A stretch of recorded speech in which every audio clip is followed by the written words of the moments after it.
Good morning সবাইকে and welcome back to my channel and welcome another new video.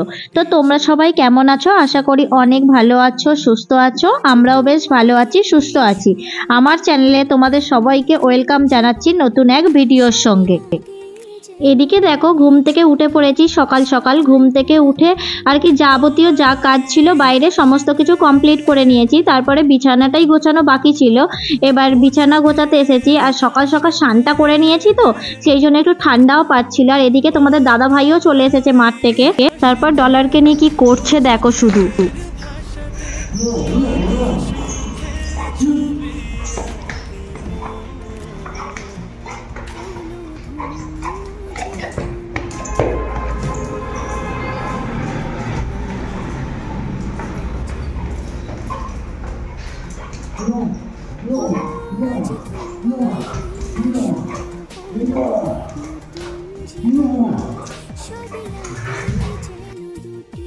R dollar এখন ভালো খেলার সঙ্গী পেয়েছে, মানে তোমাদের দাদা ভাইকে।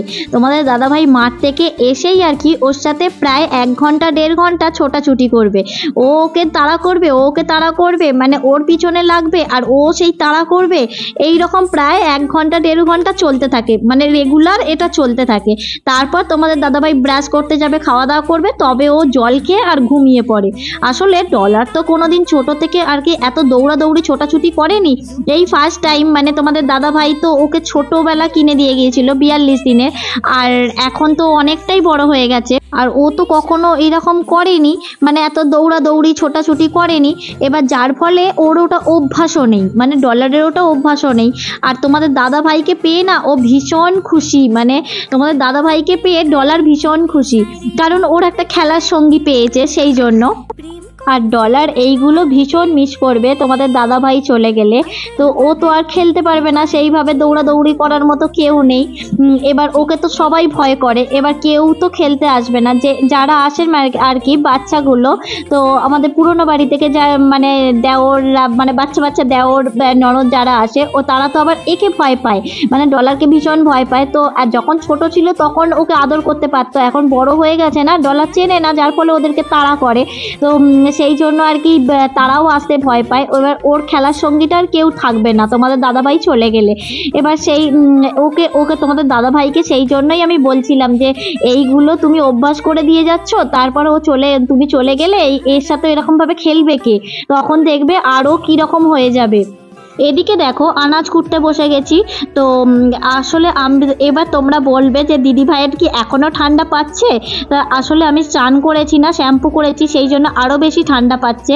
আর এই ব্লগটা না, মানে এই ভিডিওটা বেশ অনেক দিন আগের, মানে প্রায় 5-6 দিন আগের এরকম হবে আর কি। তো আমি না আসলে তোমাদেরকে আগেই বললাম যে আমি কেন ব্লগ দিতে পারিনি বা করতে পারিনি, কোনো ভিডিও করতে পারিনি। কারণটা হচ্ছে আমার শরীরটা খুব একটা ভালো ছিল না, প্রথমত কথা। দ্বিতীয়ত কথা হচ্ছে যে বাড়িতে না মিস্ত্রি লেগেছে, যার ফলে অনেক কাজ আর কি, এক্সট্রা অনেক কাজ হচ্ছে। আর ছোটোবেলা বুঝতেই পারছো, যার ফলে আমি কোনো ভিডিও করতে পারছি না, এডিটও করতে পারছি না, তাই এতদিন ভিডিও দিতে পারিনি। আর এবার থেকে চেষ্টা করব যে যেমন ভিডিও দিতাম 2 দিন ছাড়া বা 3 দিন ছাড়া, সেইভাবেই ভিডিওগুলো আপলোড করার চেষ্টা করব আর কি। অনেকগুলো ভিডিও মানে জমেও গেছে, সেগুলোকে আপলোড করা হয়নি, করে দেব, এডিট করা হয়ে গেছে।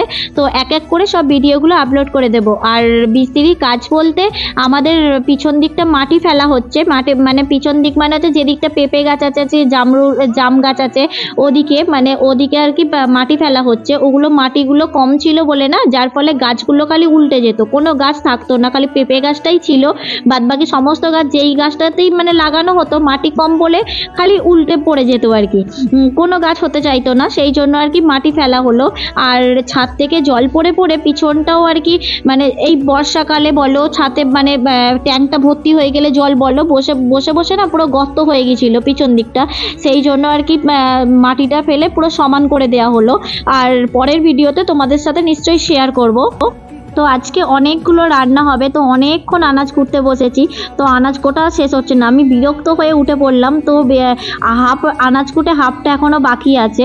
তো এদিকে চিকেন আনা হয়েছে তো ডলারের জন্য, তো ডলার চিকেন খাবে, তো সেই জন্য আর কি তোমরা সবাই জানো ডলার চিকেন খায়, তো ওই জন্য আর কি যতটা লাগবে রেখে আর মানে ডিপেতে পুরে ফ্রিজে রেখে দেবো।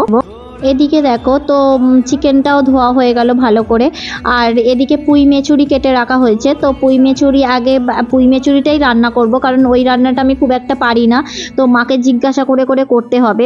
করেছি দু একবার, কিন্তু না আমি ওই ভুলে গেছি আর কি করে কি করতে হয়, তো মাকে ফোন করে জিজ্ঞাসা করতে হবে বলে আগে ওটাই রান্না করব। আর এদিকে দেখো তোমাদের দাদাভাই বসেছে নারকেল কাটতে, তো রীতিমতো আমার পিছনে লাগছে, তো কত কথাই না শোনাচ্ছে, তো একটা নারকেলও কাটতে পারে না।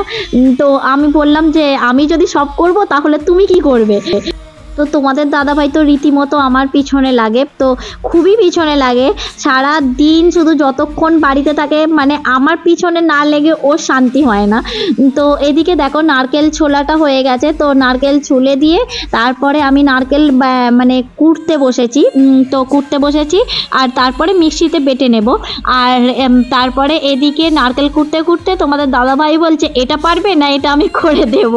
আমি বলছি না না এটা আমি পারবো। তারপরে যা যা মশলা লাগবে আর কি সমস্ত কিছু জোগাড় করে রেখে গিয়েছিলাম। আর ওদিকে দেখতেই পাচ্ছ ভাত টাত সমস্ত কিছু হয়ে গেছে, তো সমস্ত রান্নাই কমপ্লিট, খালি এটা হলেই হয়ে যাবে আর কি। তো আমি বাটতে গিয়ে দেখছিলাম যে মিক্সারে না ঠিকঠাক হচ্ছে না মানে মশলাটা তো কম, আর মিক্সারের যে এটা আর কি মিক্সার গ্রাইন্ডারটা ওটা না মানে বড় হয়ে গেছে, যার ফলে কি হচ্ছে তো ওটা ঠিকঠাক হচ্ছে না। কতবার চেষ্টা করলাম, প্রায় 3-4 বার চেষ্টা করলাম, তো তারপর একটু আধটু হলো আর কি, যা হয়েছে। আমি তো আর শিলনোড়াতে গিয়ে বাটতে যাব না, কারণ অনেকটাই দেরি হয়ে গেছে, শিলনোড়াতে আমি বাটতেও পারবো না। তো এদিকে এটা বেটে নিয়ে নারকেলটা, তারপরে হচ্ছে সর্ষে যা যা লাগে আর কি, পোস্ত যা যা লাগে বেটে নিয়েছিলাম। তারপরে হচ্ছে এদিকে দেখো টমেটো আর কাঁচা লঙ্কাটা বাটা বাকি আছে, তো ওইগুলো বেটে নিলাম। বেটে নেবার পর এদিকে মাছটাও ভেজে নিয়েছিলাম। তারপর দেখো এদিকে বসিয়েও দিয়েছি। আমি খুব ভয়ে ভয়ে রান্নাটা করছি, ঠিক আছে, যে কেমন হবে, কারণ এটা আমার প্রথমবার রান্নাটা করছি, তো খুব ভয়েতেও আছি। তো দেখা যাক তোমাদের দাদা ভাইয়ের খেয়ে বলুক কেমন হয়েছে আর কি। তো আমি তো আমার দিক থেকে চেষ্টা করেছি সমস্তটাই, এবার জানি না কেমন খেতে হবে। আর দেখে তো মনে হচ্ছে ভালোই হবে, কারণ স্মেলটাও খুব সুন্দর ছাড়ছিল, তো জানি না কেমন হবে। তারপর দেখো কি সুন্দর দেখতে লাগছে আর কি। তারপর তোমাদের দাদাভাই খেয়ে বলুক কেমন লাগছে। তো খাওয়া দাওয়া কমপ্লিট করে ঘুমিয়ে পড়েছিলাম, আর তোমাদের দাদা ভাই তো ঘুম থেকে উঠে চলে গেছে মাঠে খেলতে।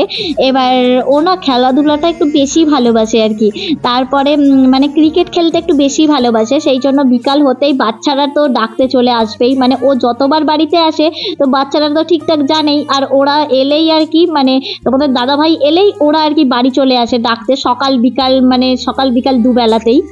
আর এদিকে ডলারকে কলা দিচ্ছি, ও কলা খাবে না, ও আতা খাবে। আমি আতা খাচ্ছি, ও আতা খাবে। এবার আমি আতাটা দিতে ওকে একটু ভয় পাচ্ছিলাম, কারণ আতাটা ওকে খাওয়ানো উচিত কিনা সেটা আমি জানি না। তো ডক্টর খালি আঙুর খেতে বারণ করেছিলেন, তো আতাটা খাওয়া কিনা আমি ডক্টরকে কোনো পরামর্শ নিইনি এর জন্য, তাও একটু ওকে খাওয়ালাম। তো এতটা খেতে চাইছিল, মানে কলাটা খেলো না, ও আতাটাই খেতে চাইলো, ওই জন্য একটুখানি দিলাম আর কি। তারপর ডক্টরকে ফোন করে জিজ্ঞাসা করতে, তারপর ডক্টর বললো হ্যাঁ আতা খাওয়ানো যাবে। তারপর এদিকে দেখো যে লাউ কাটতে বসেছি। তোমরা ভাবতেই পারো যে দিদি ভাই সন্ধেবেলা হঠাৎ লাউ দিয়ে কি করবে, মানে লাউ কাটছে কেন। আসলে এদিকে মানে আমার যেদিকে বিয়ে হয়েছে না, এদিকে খুব চল আছে যে লাউ ফুরুলি খায়। তোমরা কেউ লাউ ফুরুলি নামে কিছু জানো কি না আমাকে কমেন্ট করে জানিও তো। তো আমি সত্যি কথা বিয়ের আগে কোনোদিন শুনিনি, মানে আমি কেন, আমাদের কেউ মানে আর কি জানতো না লাউ ফুরুলি জিনিসটা কি। তো আমিও যখন বিয়ের পর প্রথম শুনি, তো আমিও আশ্চর্য হয়েছিলাম যে লাউ ফুরুলি আবার কেমন খেতে হয়, কি দিয়ে বানায়, এটা আবার কেমন। মানে তারপর আর কি আমার খুশ শাশুড়িরা মানে আমার কাকিমারা, তো ওনারা খুব ভালো লাউ ফুরুলি বানাতে পারেন। তো আমি প্রথমবার যখন আগের বছর আর কি তো এসে যখন লাউ ফুরুলি খেয়েছিলাম, খুব সুন্দর বানিয়েছিল, মানে আমারও খেতে খুব ভালো লেগেছিল। তো তোমাদের দাদাভাইও নাকি খেতে ভীষণ ভালোবাসে লাউ ফুরুলি। তো ও আজকে বলছে যে তুমি আজকে লাউ ফুরুলি বানাও। তো আমি চেষ্টা করছি আর কি, জানি না এটা কেমন হবে। তো সকালের রান্নারও তো আমি পাস করে গেলাম, তো বিকালবেলাটা কেমন হবে জানি না। চলো আজকের মতো ব্লগটা শেষ করলাম, পরের ব্লগে দেখা।